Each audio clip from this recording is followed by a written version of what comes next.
Uncertainty. It's a word that is being heard a lot regards conversations around work right now.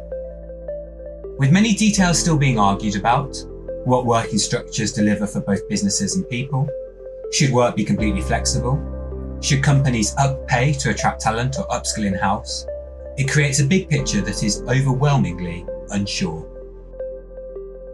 In fact, PwC's latest global CEO survey shows that business leaders all over the world consider uncertainty a top concern when it comes to making future plans.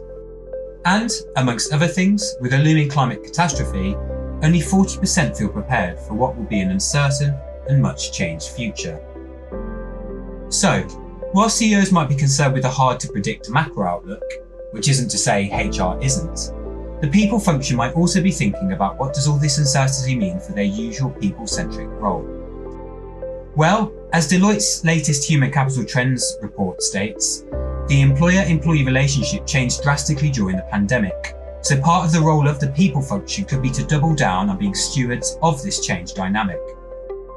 So, what does HR need to do?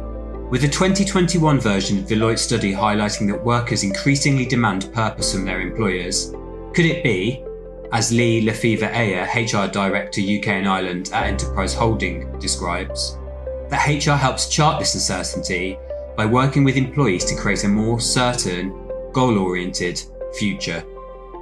Listen to your employees, and that's really easy to do.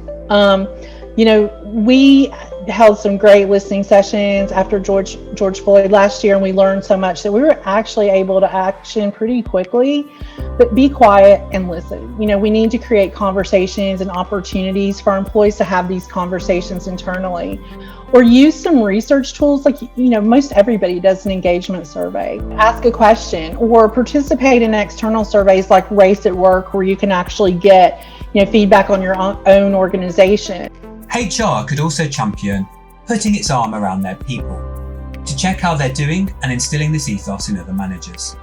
As Jig Ramji, Group Head of Talent at London Stock Exchange Group, explains, this is increasingly important amidst rising levels of change fatigue and different working structures.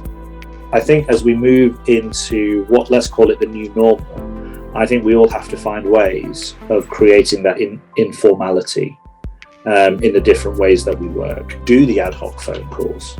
And I'm talking phone calls here, not doing a Teams call, but I've really started to utilize any free time that I have, and it's worked really nicely. And I think the power of a phone call is you have words and you listen.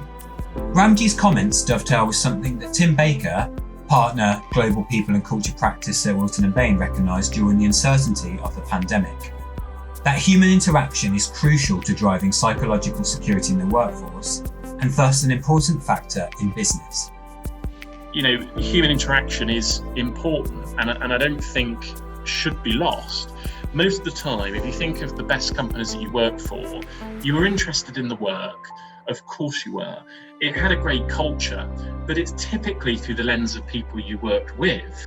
Therefore, it could be that HR uses this moment to refocus on its people, a facet that many businesses during the peak of the pandemic realised were a crucial part of their survival and success.